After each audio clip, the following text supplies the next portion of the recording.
I don't think that we have anything to compete over. I think everybody is in their own lane, running their own race. I think that all of us have our own divine assignments in this life. And I think that what your divine assignment is between you and God, or you and whatever it is that you believe in. And I think that when you are focused on it being you and whatever it is that you are here to do, what other people are doing is irrelevant.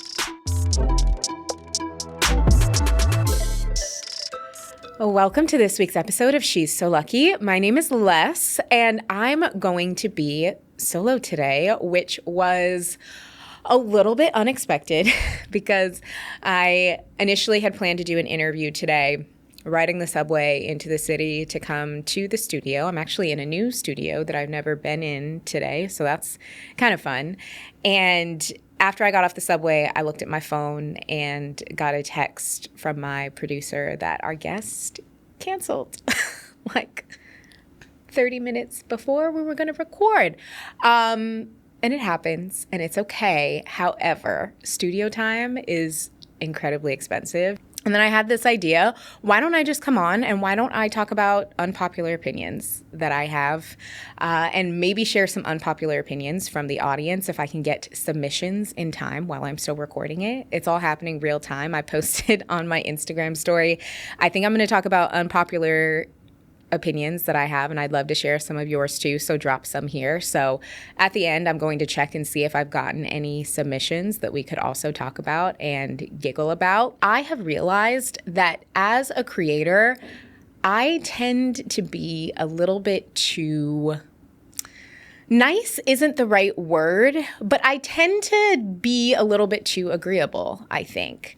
I tend to interview people who I generally agree with. I tend to not really push back on things or rock boats much. And I think a lot of that is my personality, just being not a confrontational person and being somebody who I'm not driven by other people's opinions of me, but I generally want people to like me. I don't want to do things that I know people would dislike. And again, not saying that I'm a people pleaser, that it guides my behaviors, but I just tend to kind of go with the flow a bit and not do things that I know are going to get people up in arms, often because I just don't want to deal with other people's feelings and I don't want to be responsible for other people's emotions. And I feel like the internet is a place where we do that to one another all the time.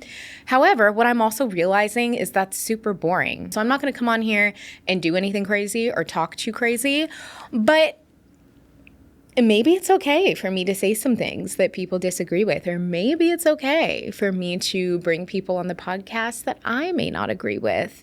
And it's something that I'm really wrapping my head around just to make the content more interesting, more compelling, and to kind of push myself a little bit. So these were all of the things that I was thinking about on the walk from the subway to the studio today, figuring out what on earth can I talk about? And I actually have a lot of unpopular opinions, none that I think are so crazy that I would get canceled over, but some things that I definitely think people would disagree with. Even a recent example of that in my Lucky Girl episode that we did earlier this summer, where I was talking about Lucky Girl commandments, I had made a comment about how I think some of the language we use around solo travel has not matched my experience with solo travel, where people talk about how solo travel is always this super life-changing experience. When I have done my solo travels, I just didn't have that experience. It didn't change my life. I saw some cool things. I did some cool stuff. I enjoyed it. But as somebody who lives alone, works alone, is single, and does 98% of things in life alone, I actually realized that I prefer doing something like travel or disrupting my routine. I want to share that experience with people, and I think it's more fun with people. And that was just what I shared from my experience. And I did actually get quite a bit of pushback on that on TikTok. And I was like, oh, this is kind of fun. It's kind of nice to maybe not agree with people all the time. So this is something that I'm working on in my big age, sharing, I think, pretty harmless, unpopular opinions, but allowing space for us to disagree with one another. So that is what we're going to do today. So I actually want to share my first unpopular opinion. And this one, might get the girls going. I think reality television is the dumbest thing I've ever heard or seen. And I don't really care what show it is. I don't like any of it.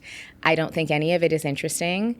I don't care who's on Love Island or who the couple is or what's happening on all of these things. I don't care. I think it's super boring. None of it can hold my attention. I think it's really uninteresting. And you're never going to get me to watch those shows. Every time that I have tuned in to watch those shows because everybody's talking about it and because I just want to be in the know with what everyone else is talking about, I'm always like, wow, I wish that I could get that time back. Particularly during COVID, the early days of COVID, when the first season of Love is Blind was on, everybody was talking about it. And I was like, okay, everybody's talking about this show. I know normally I'm not into dating reality shows. I'm going to give it a try. And I sat and I watched that whole first season of Love is Blind. And at the end of that first season, I was like, wow, this is 12 hours of my life that I will never get back and that I would like a refund on immediately because I find it so boring. And I haven't always felt that way about reality TV. I think growing up in what I would consider the golden age of reality TV, it was so much more interesting. I used to love shows like The Real World and Flavor of Love and I Love New York because there was this grittiness to those types of shows that I thought was so interesting and so refreshing. And now it's boring to me. I'm just like not interested. It doesn't capture my attention in the same way. And anytime I turn on one of those shows and I try to watch them, I just end up being bored, tuning out, and zoning out on my phone. So if I'm going to watch TV, I would rather watch a really great scripted series where there is good acting and storytelling. I love a good documentary. I would love a good docu-series, a good documentary. The last documentary I watched was the Barbara Walters documentary on Hulu, which I just thought was really, really interesting. I mean, Barbara was a little wild, but I just thought that was more interesting. And so I would watch something like that, or even recently was watching the docu-series about Hurricane Katrina on Hulu and National Geographic as well. Things like that, to me, are so much more interesting and capture my attention so much more than watching these reality shows. I just think that they're dumb. And I don't think that people who watch them are dumb. I know so many smart people who love it down, who, when Love Island is on, they're sat every day, which is crazy to me that that show comes on every day. It just seems excessive. Or Housewives, it's like they're sat. Some of the smartest, coolest people I know. And that's cool. But for me, it's just never going to be a thing. It's never going to be a thing. I've tried them all. It's not interesting to me.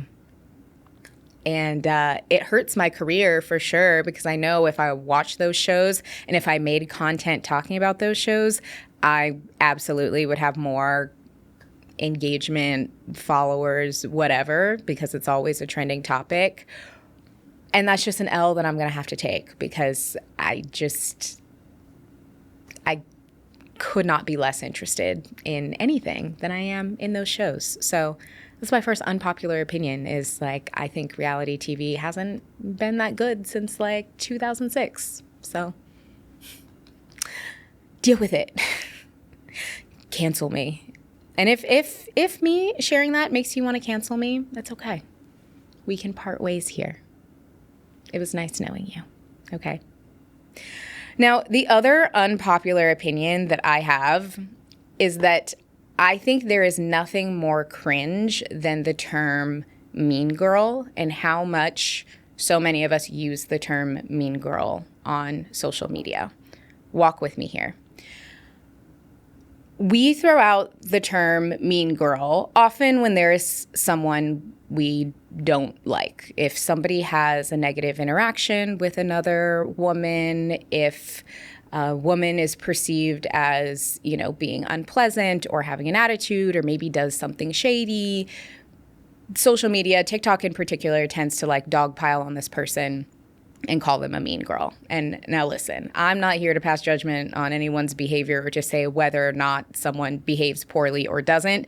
But the general consensus is that if a woman or young woman exhibits some type of behavior that we in community generally don't like, automatically this person is labeled as a mean girl. And maybe that person is exhibiting bad behaviors. I don't know. I kind of stay out of it. Here's my issue with the term mean girl is we're beginning to use that term to describe people who are like 30 plus. And as a true millennial born right smack dab in the middle of the generation, like I'm not a geriatric millennial or a zillennial, I am a true late 80s millennial. I was of the prime age when the movie Mean Girls came out, okay? I was 14 years old in the spring of 2004. I was a freshman in high school. I remember being very excited to go to the movies and to see it. As millennials, we hold that movie so dear to our hearts because it is a big part of our generational zeitgeist, okay? But I think because I was the appropriate age when that movie came out, the idea of referring to somebody as a mean girl 20 years later at my big age, like using the term mean girl over 30, and if I'm talking about somebody over 30, sounds dumb as hell. I'm so sorry. It sounds so stupid. And I think that if somebody is exhibiting behavior that is not great, like if somebody is mean, if somebody is rude, if somebody is harassing somebody, if somebody is assaulting somebody, and they are grown as hell, I think we can use the actual language to describe it. But I think to write someone off as a mean girl is very middle school, high school language to me, maybe because I was the age when that term really came to be. And I also think it's really reductive because if you see content about, you know, the For You page dogpiling on someone for being a mean girl, and then you hear about what they are doing to be called a mean girl, it's often like very serious. It's very much like, oh, this person was harassing somebody, they're a mean girl. And I'm like, no, they're just harassing somebody. Like, to call it mean girl behavior, I think is a little bit reductive, and I think it trivializes some things that can be like low-key serious. I think that if you are over the age of 25 and if you are referring to somebody over the age of 25, let's use different words. Let's use different words because particularly being 30 plus, maybe we can make the cutoff 30. Let's stop using the term mean girl over 30. I also think ideally people would stop being mean, right? That is best case scenario is like, don't be mean. But if somebody is, or if somebody is behaving badly, let's name the actual behavior if they're a grown-ass woman instead of calling them a mean girl. I just think it's very cringe. It's very, very cringe. And I wish that we would stop doing it. I also feel similarly around the language of someone being a girl's girl. And this is as somebody who is very pro-woman. You know what I mean? It's very rare that I'm not taking a woman's side or trying to do something to help another woman if I'm able to. But I then think we use the language girl's girl or not a girl's girl kind of weaponized. If somebody does something that we don't like, or if somebody does not do what we want them to do in that moment, then all of a sudden they're not a girl's girl. And I'm like, yeah, but again, we're grown-ass women. You know what I mean? You know what I mean? It just, I'm here for the support of it, of one another as women and younger women. But I think some of the language is just a little bit cringe. It's a little bit cringe. And I also know for a while I would use the word girly a lot, and I got the feedback that I was using it too much, and I understand that now, and I've cut way back on using it. But I think when we then use the cutesy language to weaponize it against each other, it's a little bit cringy. It's a little bit cringy. You know what I mean?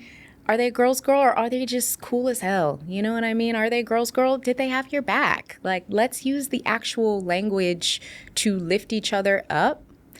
And if someone maybe does something that we don't like or does something that we don't agree with, I think we can also use the real language to talk about that. Like, hey, I felt like you stepped over this boundary, or I felt like I couldn't trust you in that moment. But to be like, you're a mean girl. You're not a girl's girl. Particularly, again, over 30. I don't know. There's something about it that grinds my gears. You know what I mean? And I like to use the real words to compliment people, or the real words if somebody does something that doesn't sit right. Because I think that words matter and language matters. And I think that we can all grow when we use the real words. So, that's what I think about those things. So if you were not Lindsay Lohan in 2004, and or if you were old enough to be excited for that movie to come out in 2004, stop using the term mean girl and let's use actual words for whatever it is we're trying to describe. Thank you. That's my next unpopular opinion. I don't think For You page is not going to like that. They're not going to like that. My next unpopular opinion, and this was something that I've always felt and has been inspired because I've been listening to the audiobook of Matriarch by Mama Tina Knowles, who we all love and adore. I truly believe that the only competition that we have in our lives is ourselves. It's us versus the future version that we want to be, and maybe a past version that we can honor but need to let go of. I genuinely do not believe in competing with other people unless you are playing an actual sport where there is one team that's going to win or one gold medal that's coming out. I literally do not believe in competition with other people. I think that competition with ourselves and competition with our bad habits, with our own excuses, with our own limiting beliefs are the only true competition that we have in this world. I don't believe that another person who is a mere mortal doing their best, I don't think that we have anything to compete over. I think everybody is in their own lane, running their own race. I think that all of us have our own divine assignments in this life. And I think that what your divine assignment is between you and God, or you and whatever it is that you believe in. And I think that when you are focused on it being you and you and whatever it is that you are here to do, what other people are doing is irrelevant. I generally don't believe in this idea of competition, of people taking something from other people. If it can be taken, then it wasn't yours. What's for you is for you. Can nobody stop you but you? And sometimes things take longer than we like. Sometimes there are detours. Sometimes there are road bumps. Sometimes what is for us is a different version of what we think it should be. But I just don't believe in competition and blaming other people for something that is my vision that I know I need to carry through. I don't believe in this idea of other people being able to limit what it is that we can do. Because what do you mean? You are, again, a mere mortal. Babes, I know you got something over there that you could be handling. And I know I got things over here that I can be handling and that I should be handling. And if I'm so worried about what everybody else is doing, that means that there's some of my own stuff that I'm not handling. And when I was listening to Matriarch, I was listening to the story that she was telling about when Girls' Time, which later became Destiny's Child, was first forming, and when little Beyonce had just been kind of doing too much. She was lead singing, and she was teaching everybody their parts, and she was arranging vocals, and she wore her voice out, and they ended up bringing another little girl in to be the lead singer because Beyonce wore her voice out and couldn't do it in that moment. And the lesson that Tina taught her was how important it was for her to focus on her craft, not on what someone else was doing. So it's not that someone else took your spot, it's that you need to focus on your craft. You need to not be doing everybody else's part. You need to be doing the vocal lessons that we're trying to get you in to focus on your voice and your instrument because you are your only only competition. And I loved that story. And it was just such a reminder of something that I've felt and believed for a very long time. And sometimes you need those external reminders from somebody else to remind you what it is you need. And it's just such a good reminder. You are your only competition. Another person and what they are or aren't doing, that's not up to you. That's not for you to worry about. Nobody is better than you. Nobody is worse than you. We are all vibing on our own little planes, coexisting with one another. And you got to focus on what's for you and what's in front of you, because you can't see what's going on in front of you if you're too busy worried about what's going on with her. You're too busy calling somebody a mean girl. You're not even focused on what's in front of you. So what are we going to do about that? What are we going to do about that? We got to focus on what we've got going on, you know? So that's my unpopular opinion, is that I don't think competition is real. Again, unless you are in, you're a athlete or something where there's one true championship winner. Other than that, in this life stuff, there is no one prize. There's no one medal to win. There's no one race to win. There's no milestones for any of this stuff that we're doing. We're all people trying to figure it out. So you gotta keep your eyes on your paper to figure out what's best for you. When I started this podcast, I didn't have a business plan. I had a voice memo, I had a big dream, and I had zero clue how to turn it into something real. And that feeling of wanting to build something but having no idea where to start, that is where Shopify makes such a difference. Shopify is the all-in-one commerce platform behind millions of businesses around the world and 10% of all e-commerce in the US. That includes huge names like Mattel and Gymshark, but also people like you and me, folks who are just getting started. What I love is Shopify doesn't expect you to be a tech expert. They've got hundreds of beautiful templates to help you build a store that feels like you, no coding required. And when you're ready to level up, their AI tools can write product descriptions, enhance images, and even generate discount codes. Plus, built-in email and social tools help you reach your people without needing a whole marketing department. If you need help along the way, Shopify's 24/7 support is actually helpful and kind. It really feels like you've got a business partner in your corner. So if that maybe someday idea has been living rent-free in your mind, this is your sign to start. Turn your big business idea into with Shopify on your side. Sign up for your $1 per month trial and start selling today at shopify.com/balanceblackgirl. Go to shopify.com/balanceblackgirl. Again, that is shopify.com/balanceblackgirl to start the business of your dreams.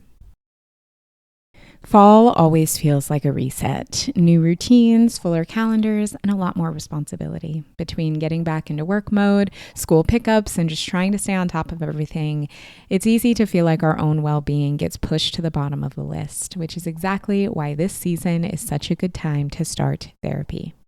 If you've been feeling overwhelmed or just know you could use more support, Rula can help. Rula is a healthcare company that's changing the way people access mental health care. They take most major insurance plans, and the average copay is just $15 per session. You can get matched with a licensed in-network therapist who fits your needs and start as soon as the next day. The process is simple. Answer a few questions about what matters to you, and Rula will match you with providers who are a good fit.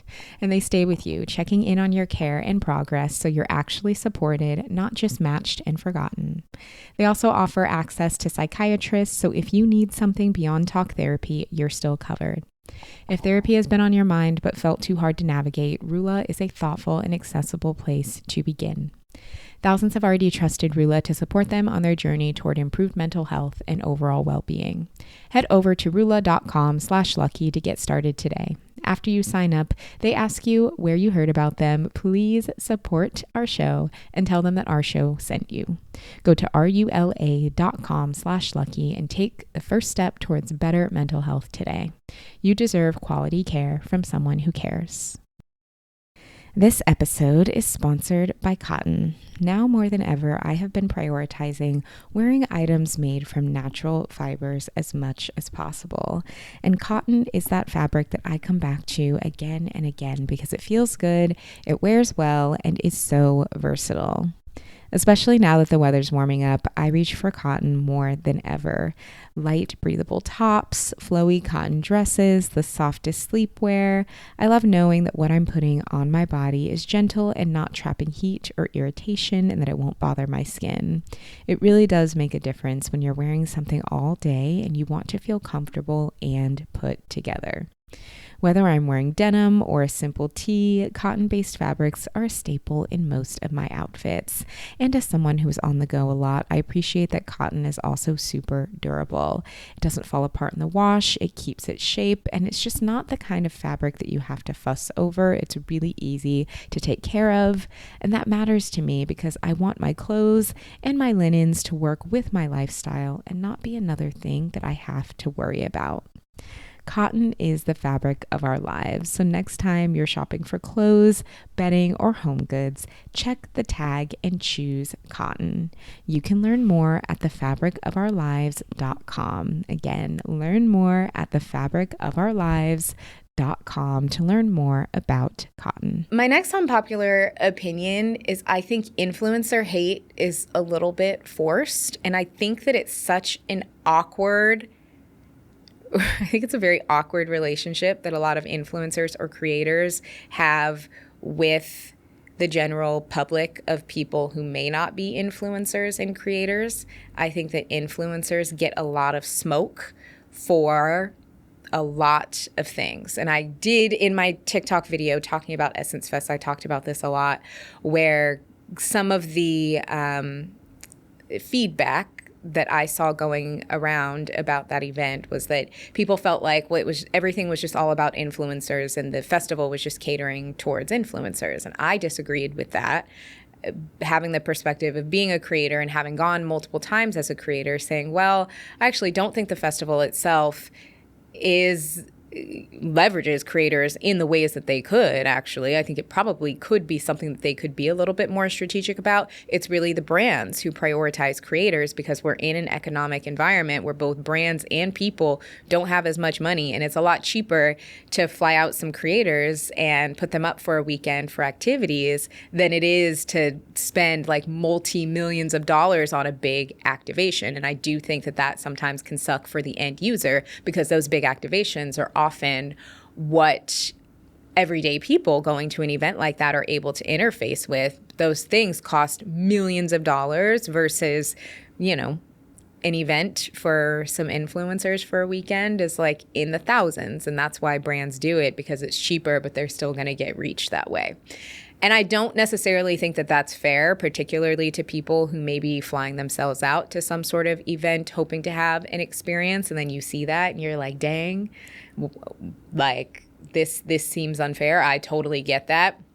But I think that the blame is not necessarily put in the right place. The blame is often put on creators who are truly doing their jobs. And then it also is this weird push and pull where there is, again, I think sometimes this forced hate against influencers and the spaces that they occupy and the things they do. But then also at the same time, people want the content and they want to be entertained by creators.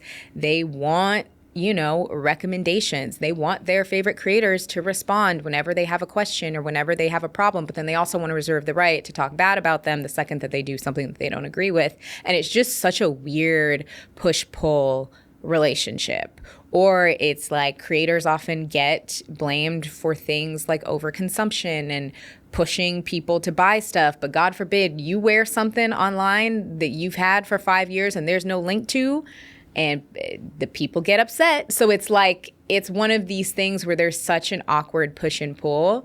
And again, I know I've said this before on this podcast and on other podcasts, but I think that a lot of that disdain comes from the fact that a lot of the people who are truly successful influencers are women. It really is a female-dominated industry.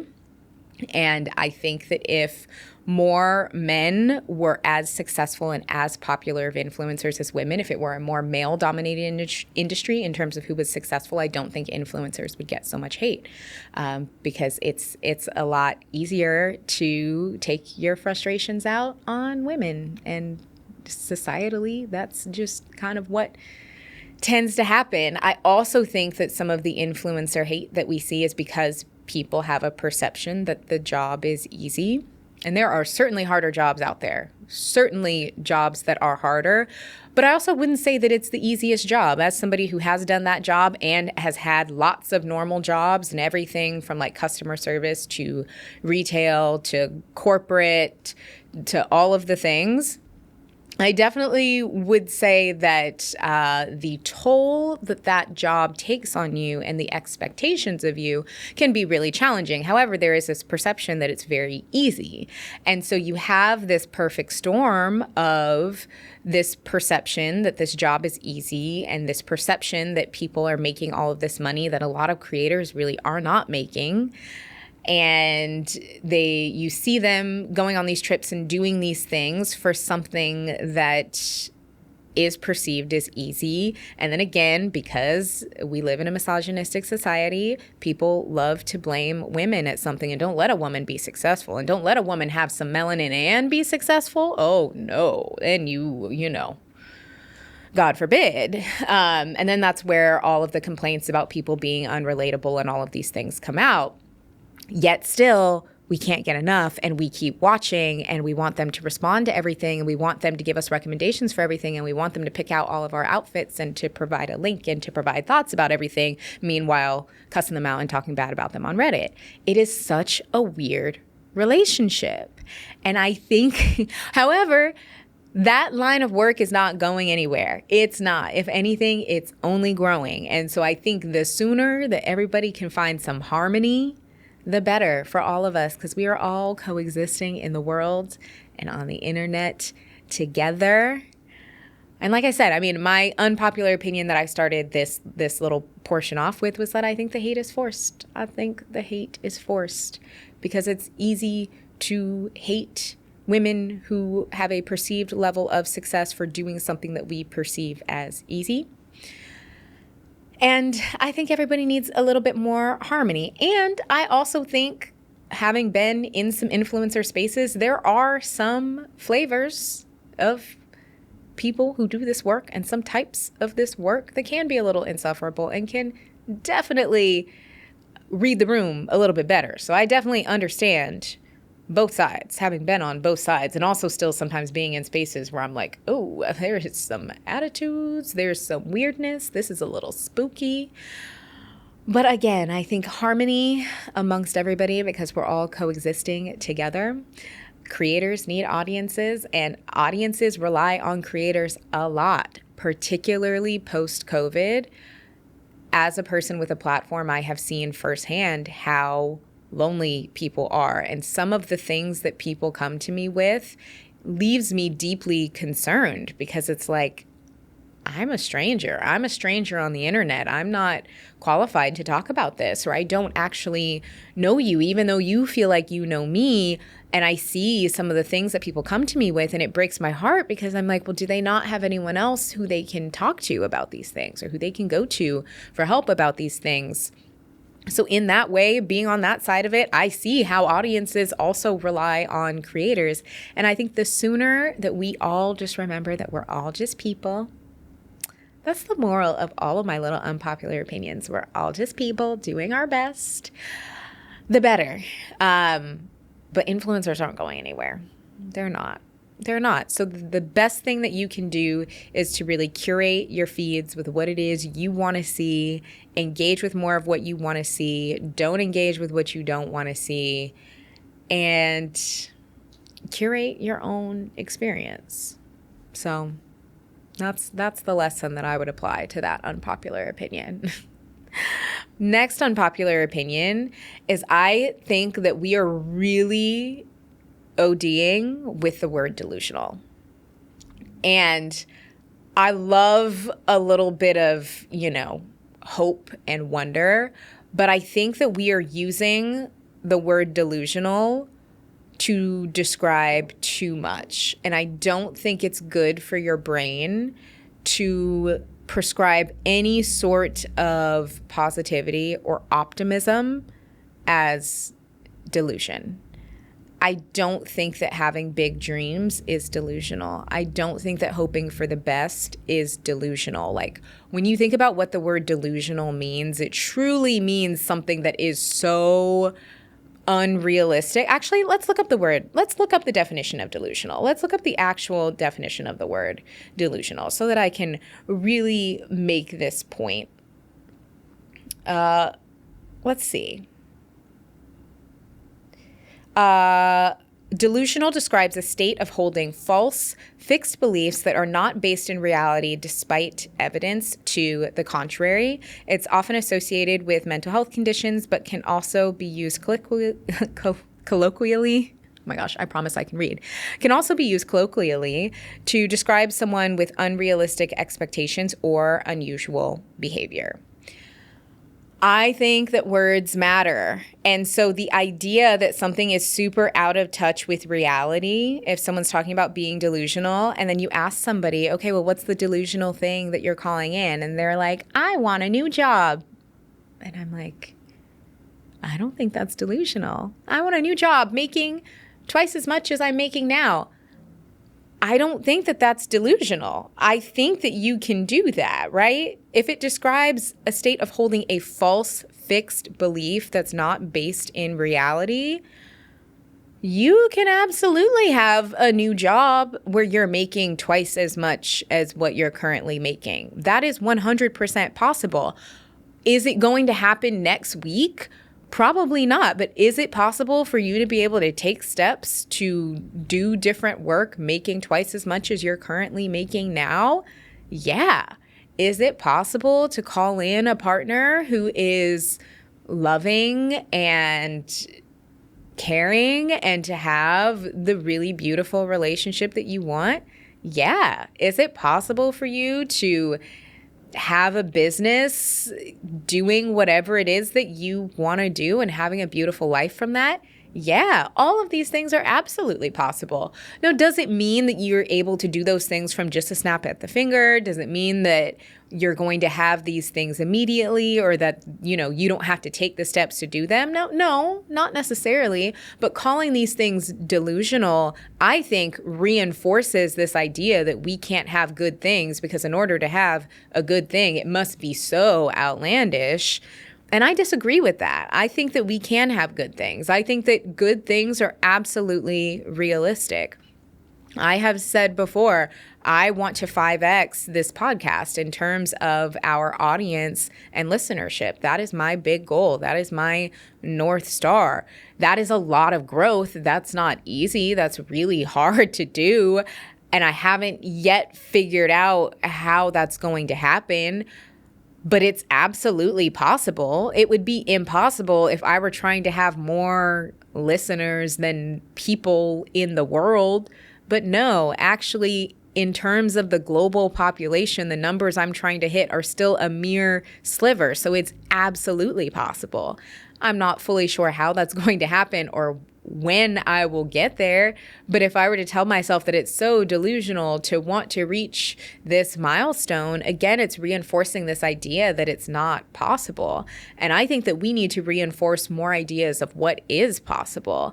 And I think that it's okay to dream big and to be like, this is a big dream and this is realistic.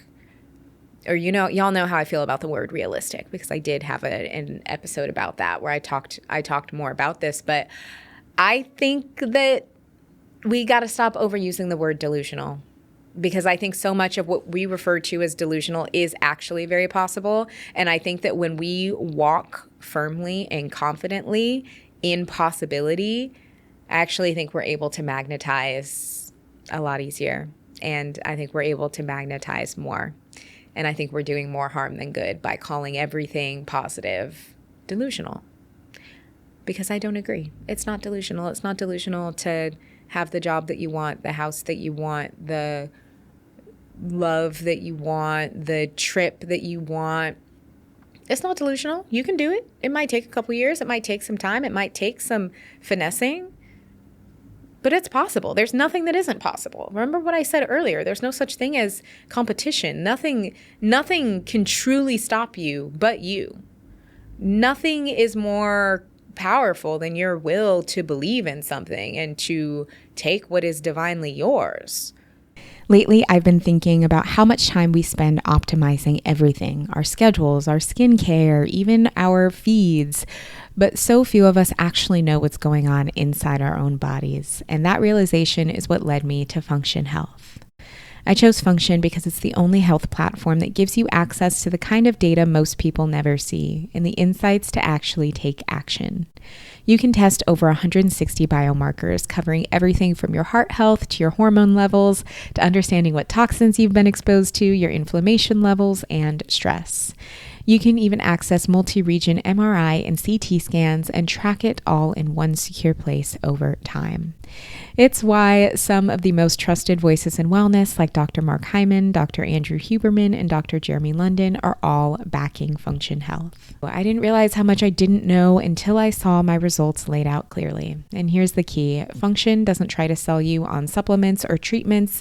It's just unbiased, personalized data to help you make more informed choices about your health. It's super accessible too. There are over 2,000 lab locations across the US, and it is $499 for the year, which breaks down to just $1.37 a day, which is a steal compared to the over $10,000 you would spend if you tried to get all of this testing done on your own. Learn more and join using my link. The first 1,000 people get a $100 credit towards their membership.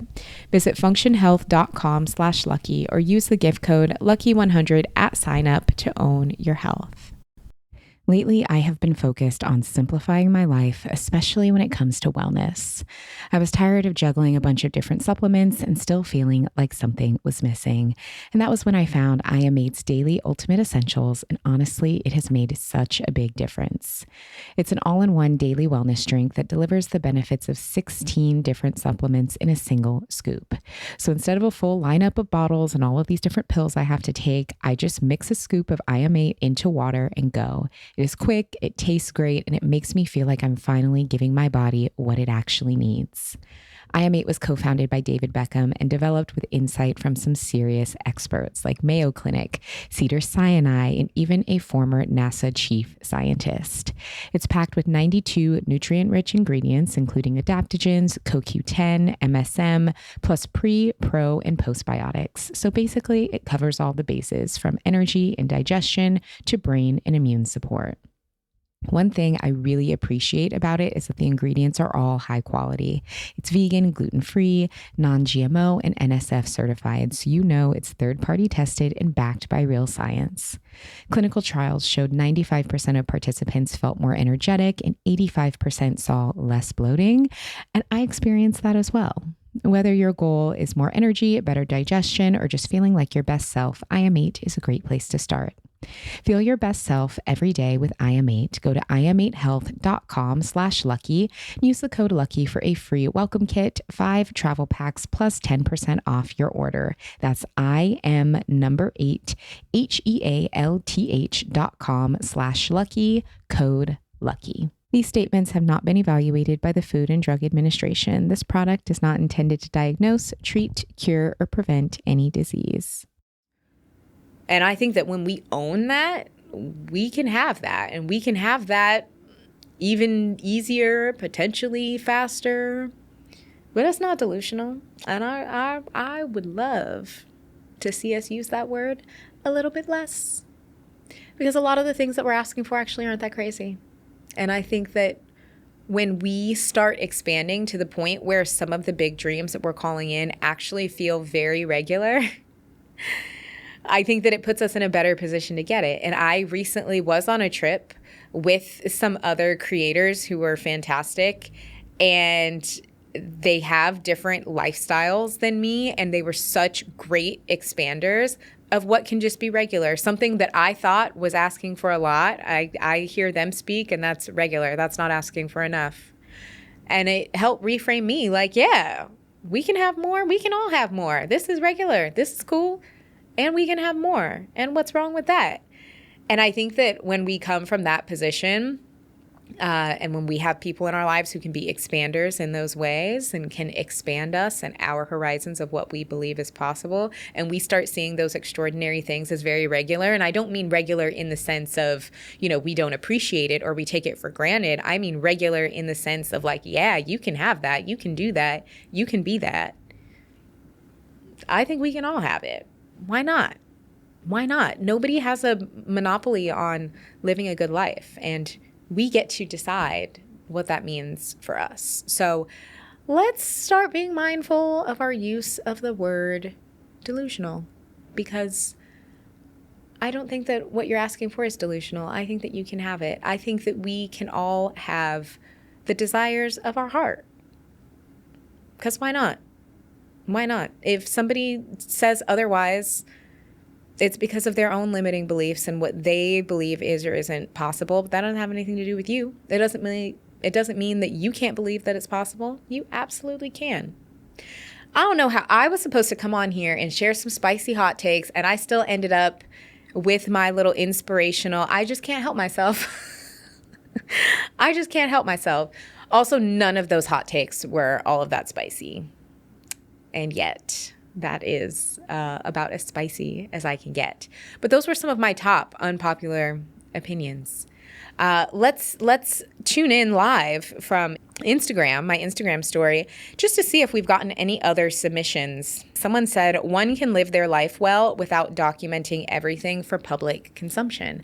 Absolutely. 100% possible, I say, as a person who documents my life for public consumption.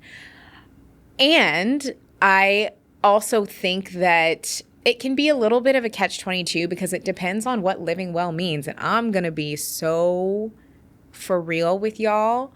A big part of why I got into content was to make money, and was to make more money than was offered to me in corporate spaces, because I had so much debt coming out of school. I do not come from a wealthy family or have financial support outside of myself.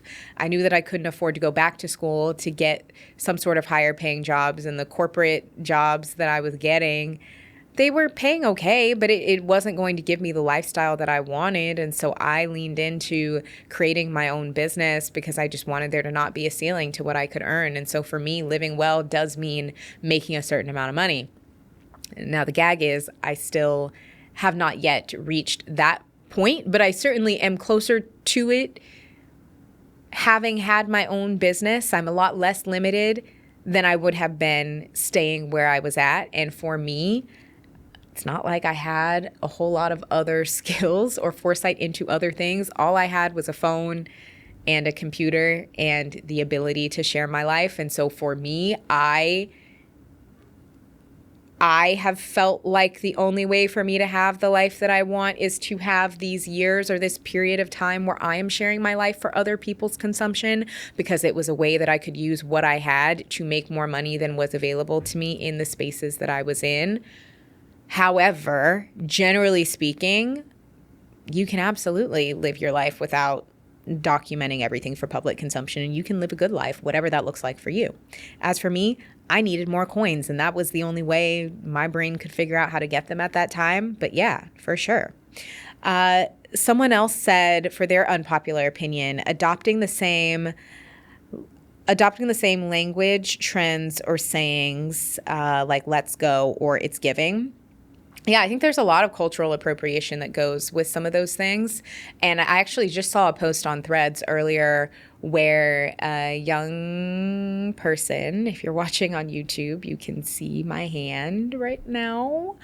A young person said something along the lines of, it's super cringe when old millennials hop on Gen Z slang, not knowing that a lot of Gen Z slang is just our language. AAVE is stuff that we've been saying forever, but because of TikTok, that generation of all backgrounds kind of took it and ran with it and think that it's theirs, when really it's stuff we've been saying for generations. And, people have clocked that. It's I hope it's clocking to them that we're standing on business. People have quite clocked them about that fact on Threads. But I would agree that I do think some of those sayings get overused, particularly if people don't know where they originate from and if they're appropriating culture. Another hot take or unpopular opinion, random, but in my opinion, Lion King 2 is better than Lion King. Why would you say something so controversial yet so brave? I don't know if I agree with that, friend, but I will let you live in your truth. I just think the classics are the classics. I think I've only seen Lion King 2 maybe one time. That was definitely a straight to video, right? That was right. I don't know if I could tell you a single thing about it, honestly, but I feel like the Lion King, the original Lion King, is such a classic that I will not slander it in that way, but you live your truth. Okay. So those were our handful of community unpopular opinions that were dropped in the amount of time it took me to yap. This episode was quite the journey of me just talking. I'm really curious to see what y'all think when I'm not as prepared or put together and I just come and I just share my opinions that some of them I think are going to be quite unpopular. I know the reality TV one is going to get people going. I think the Mean Girls one might also get people going. Who knows? People might call me a mean girl for saying that, and I don't care because I know that I'm not mean. I'm mean to men, but that's different. That one might get people going, and that's okay. It can get people going. We can disagree and still coexist and love each other. But thank you so much for coming on this wild ride with me. I didn't know where this episode was going to go or how it was going to end up, but we made it. I do think sometimes it is fun to mix things up with episodes that are just a little bit lighter. And especially since I rebranded the podcast, a lot of that was my goal. I, only have so much heavy life advice in me. And it actually was a little bit refreshing to come and talk about how much I don't like reality TV and things that are a little bit more light and fun. And so maybe I'll do it again. Not unpopular opinions, because I think I've sufficiently shared those, but other things that are a little bit lighter, a little bit easier to deliver, a little bit easier to listen to, because I think life is heavy enough for all of us. And even still being me, I still ended up with my self-help big sister general rants in there, my little motivational talks, because I just can't help myself. That's just how I talk. But if you enjoyed this more off-the-cuff episode and you want more episodes like this that are more off-the-cuff, because if I'm going to do solos, that's probably what they're going to be, let me know. And I'll see what I can do for you. Thank you so much for tuning into this episode. If you enjoyed it, let me know. Again, it's something a little bit different. Make sure you're subscribed to She's So Lucky wherever you get your podcasts. Make sure you're following me. I'm at Les Alfred on Instagram, or I'm at Balance Less on TikTok. I know I'm still Balance Less on TikTok. TikTok won't let me change my name, y'all. I've been trying to change it for months, but I'm still Balance Less over there. If you liked more chats like this, definitely make sure you're following me on TikTok, because I do a lot more of this over there. So if you want more of my just unfiltered me chatting about stuff, that is the #1 place to get it. So go ahead and give me a follow. Thank you again for tuning in, and I will see you next week.